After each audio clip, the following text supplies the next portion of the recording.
Isang mapagpalang araw po sa ating lahat. Welcome po ulit sa ating 365 Daily Devotions. Our topic for today is Thinking Like Jesus. And ang scripture po natin ngayon is Acts chapter 7 verse 54 to 60.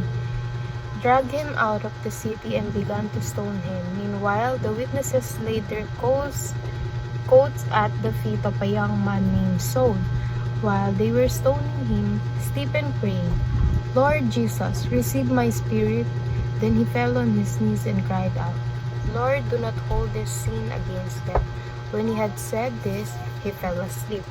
So, dito, si Stephen, kumbaga, binato siya ng mga tao, and then, imbis na gumanti siya or imbis na magtanim siya ng sama ng loob, is pinag-pray niya yun sa Panginoon. And kagaya ng ginawa ni Jesus Christ, diba si Jesus Christ nung pinako siya sa cross, ang sinabi niya sa Ama, na Ama, patawarin niyo sila pagkat hindi nila alam ang kanilang ginagawa. And si Stephen, ganon, kumbaga, sinundan niya yung yapak ni Jesus Christ, and he said, "Lord Jesus, receive my spirit and do not hold this sin against them." Kumbaga, huwag mo silang parusahan or kagalitan dahil sa kasalanan na to. That's what he said. So our first teaching is following Jesus is the most radical thing you can do. Walang sinong mga tao ang makakapantay sa kabutihan ng Panginoon at sa kalwalhatian ng Panginoon. So following Jesus, kumbaga ito yung pinaka-radical thing na magagawa mo kasi walang makakapantay doon, walang kapalit yun, yung pag-follow mo sa Panginoon. And mahirap siya kasi, diba, meron tayong mga temptations na mga makamundong temptation, and hindi natin yan ma-realize agad. Kumaga, talagang pinanganak tayo as sinners, diba? So, second teaching is the highest form of forgiveness is Christ-likeness. So, madali lang, mahirap magpatawad nga, diba, na tawag dito, mahirap magpatawad na magpapatawad ka lang. And ano pa kaya yung pagiging Christ-likeness mo, or yung parang gagayahin mo yung Panginoon? Kasi, diba, mahirap naman na binabato ka na, sinasaktan ka na, binububog ka na, etc. Pero, pinapatawad mo sila in terms of, parang loving them.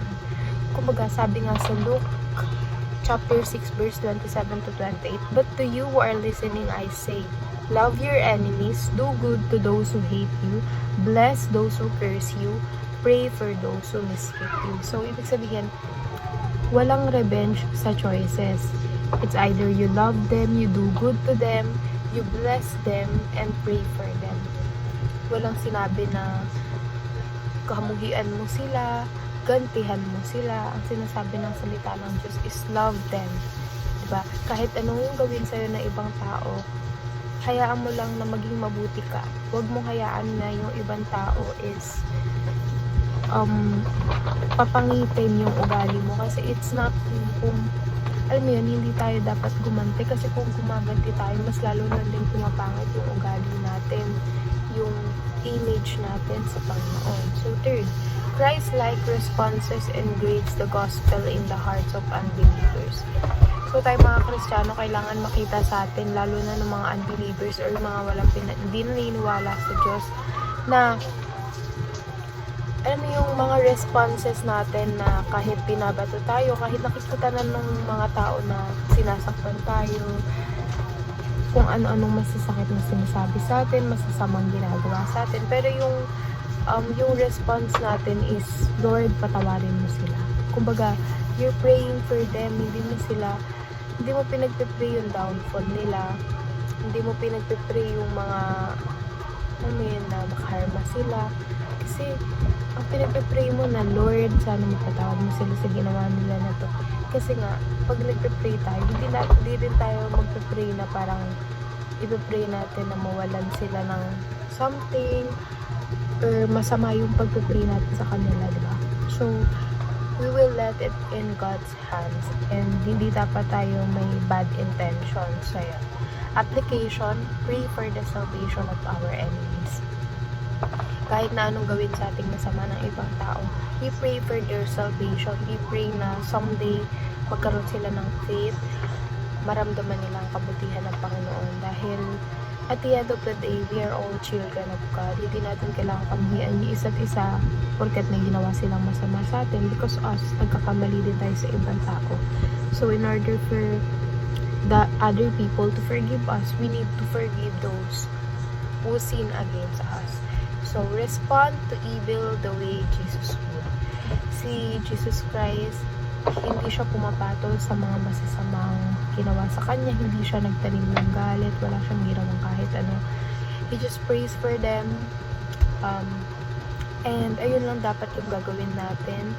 Dahil nga, mga Kristiyano tayo, ibig sabihin we're following the life of Jesus Christ. We are trying to be Christ-like, diba? Hindi natin fully mapapantay ng kalwalhatian niya, pero we're trying our best na makita ang pamumuhay ng Panginoon sa buhay natin. Let our enemies feel Jesus in us. Hayaan natin sila na sila yung makaramdam na parang sinasaktan ka na ng enemies mo na yun. Magtataka sila na, ala, grabe na yung ginawa ko sa kanya. Pinagbubugbog, sinaktan, ginanto ganyan. Pero, yung pakikitungo niya pa sa akin is sobrang bait pa din. It's still the same. And hayaan nating ma-feel yun ng mga enemies natin para ma-realize nila na oo nga, parang sinasabuhay niya si Jesus Christ and grabe yung pagbabago na nagagawa sa kanya ng Panginoon. So sila, may engganyo sila na bakit kaya ganito siya? Siguro kaya ko din maging ganun eh. And then doon na mag-start yung relationship nila sa Panginoon. And then sa pamamagitan na yun, di ba, nakakatulong ka sa ibang tao para makilala nila yung Diyos.